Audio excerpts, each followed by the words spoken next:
Dokter, bukankah kita sudah sepakat? Bab 164.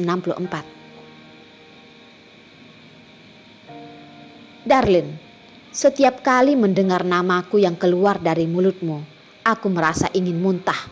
Apakah kamu mengerti? Jane menggunakan kesempatan ini langsung menarik tangan Darlin yang terluka. Jarinya dengan kuat menggenggam. Tanpa ragu menusukkan kukunya yang tajam ke dalam luka Darlin. Hanya dalam beberapa detik, perban Darlin langsung dilapisi oleh warna merah. Darah langsung menetes melalui perban dan mengenai spray. Melihatnya saja sangat mengejutkan. Darlin pun meraung kesakitan.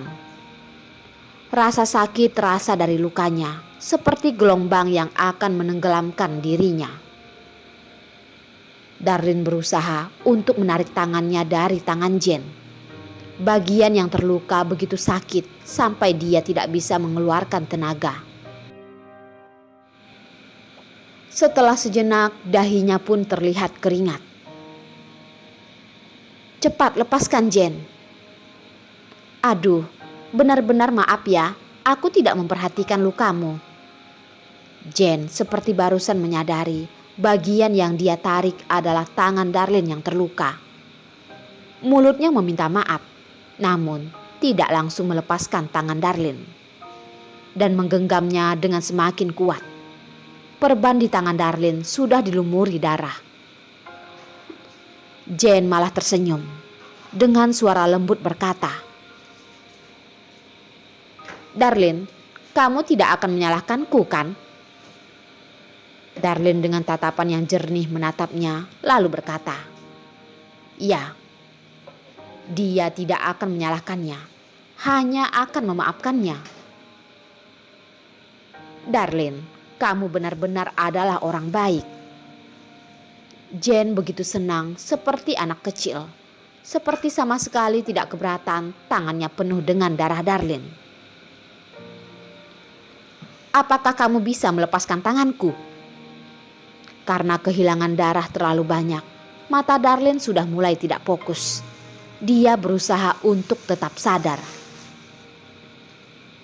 Luka di tangannya begitu sakit sampai tidak berasa. Sebenarnya tidak sakit lagi, hanya merasa darah di tubuhnya tidak berhenti keluar. Jane menikmati ekspresi Darlin yang kesakitan. Dia benar-benar tidak mengerti kenapa di dunia ini ada orang sebodoh ini. Disakiti juga tidak mengatakan apapun. Tapi semakin begitu, dia semakin marah. Dia bahkan ingin menyakitinya berkali-kali lipat lagi. Orang seperti Darlin tidak seharusnya ada di dunia ini. Bahkan lebih buruk dari semut yang ada di tanah. Jane paling membenci orang yang begitu munafik. Mengira dirinya sangat berbeda dengan orang lain. Akhirnya Jane melepaskan tangannya. Kalau Darlin pingsan begitu saja, maka permainannya seterusnya tidak bisa diteruskan lagi. Dia menyodorkan tangan mengeluarkan sebuah undangan berwarna gold dan memberikannya ke hadapan Darlin. Tersenyum berkata, "Darlin, ingat datang ke pesta ulang tahunku ya." Darlin melihat alamat di atas, menganggukkan kepala dengan sulit. "Baik." Jane bertindak seperti mereka masih adalah teman baik. Dengan manja berkata, "Istirahatlah, kamu harus sampai tepat waktu ya. Kalau tidak, aku akan marah loh." Darlin dengan heran mengira, Jane benar-benar bersedia memaafkannya ya. Aku tidak akan terlambat." Jane tersenyum melambaikan tangan dan pergi. Setelah keluar dari ruangan, wajahnya langsung menjadi dingin.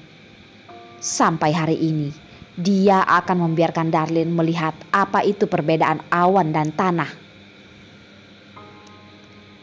Di dalam ruangan, Darlin tersenyum pahit melihat lukanya. Luka ini sudah robek 3 kali. Dia bahkan sudah merasa tidak enak terus memanggil dokter itu. Tapi kalau tidak diobati, luka di tangannya juga tidak mungkin dibiarkan begitu saja. Setelah ragu sejenak, Darlin menekan bel di samping ranjangnya. Suster melihat tangannya seperti dikeluarkan dari cairan darah. Wajahnya juga sangat pucat, seperti selembar kertas. Menenangkan Darlin, buru-buru pergi memanggil dokter. Tidak tahu apakah ini adalah takdir. Yang bertugas lagi-lagi adalah Dokter Lai. Melihat tangan Darlin yang robek lagi, kali ini dia tidak berbasa-basi lagi. Langsung mengobati luka Darlin. Darlin dengan merasa bersalah melihat wajah Dokter Lai yang terlihat sangat buruk. Dia tahu, walaupun Dokter Lai di hadapannya ini sangat cerewet, tapi dia adalah orang yang baik. Dengan merasa bersalah berkata, "Maaf Dokter Lai, lagi-lagi merepotkanmu." Dokter Lai mendesah, tidak tahu marah pada Darlin karena tidak menjaga dirinya sendiri, atau marah karena Darlin tidak mendengar ucapannya. Dengan nada yang aneh berkata, "Tangan adalah milikmu. Kamu tidak perlu meminta maaf padaku. Walaupun tanganmu cacat juga adalah masalahmu sendiri." Aku mengerti." Darlin tersenyum, tidak mengambil hati atas ucapannya itu. "Kenapa kamu begitu tidak hati-hati? Aku sudah bertemu begitu banyak pasien. Pertama kali bertemu dengan orang yang lukanya robek 3 kali. Kalau Dokter Lai memiliki jenggot, pasti akan terlihat sangat galak.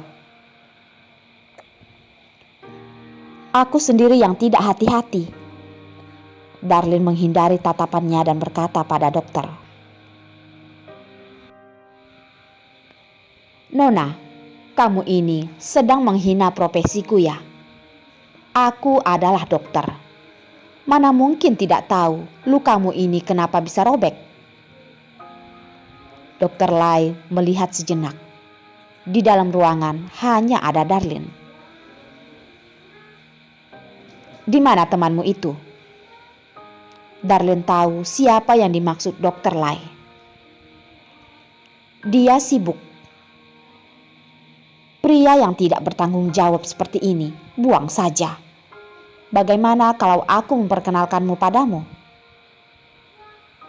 Orang yang sudah tua pasti sangat tertarik menjodohkan orang. Darlin barusan ingin menolak, ujung matanya melihat pria tampan yang datang. Dengan patuh menutup mulut dan juga berbaik hati memberikan tatapan pada Dokter Lai. "Nona, tanganmu terluka dan matamu juga bermasalah ya?" Dokter Lai merasa harus menanyakannya dengan jelas, agar kedepannya dia bisa mengatakan dengan jelas pada orang lain. "Bukan." Darlin melihat tubuh Yos yang tinggi semakin mendekat. Suhu ruangan bahkan ditarik olehnya. Dia tidak berani melihat tatapan yang mengerikan itu. Beberapa suster di samping juga melihat pria yang mengerikan itu. Tatapannya begitu tajam.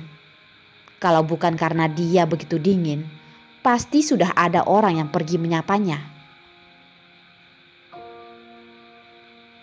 "Apakah AC ruangan ini rusak? Kenapa tiba-tiba menjadi dingin?" Dokter Lai dengan tidak mengerti bergumam.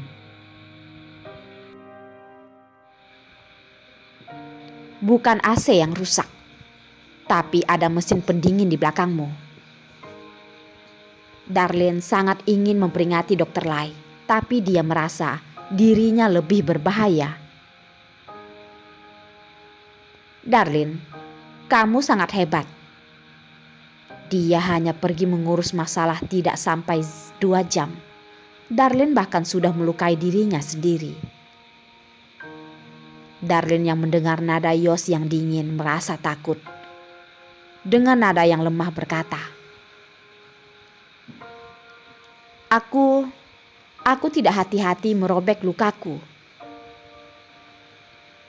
Dokter Lai memalingkan kepala melihat Yos sudah kembali. Saat itu, dia membantu Darlene menyembunyikannya karena baik hati. Sekarang Darlene melukai dirinya lagi. Dia merasa harus memperingati pria yang tidak bertanggung jawab ini. Temanmu ini tidak tahu sudah melakukan kesalahan apa pada siapa. Berkali-kali terus begitu. Walaupun tangannya sudah sembuh, juga tidak bisa melakukan pekerjaan berat lagi. Dokter, barusan bukankah kita sudah sepakat? Darlene terlihat ingin menangis. Dokter melakukan ini demi kebaikannya atau ingin mencelakainya? Ucapan ini bukannya menambah minyak di atas api. Menyadari tatapan Yos melihat ke tangannya, tiba-tiba teringat undangan yang Jen berikan padanya diletakkan di sana. Hanya saja saat dia ingin mengambilnya sudah tidak sempat. Orang itu sudah melihatnya.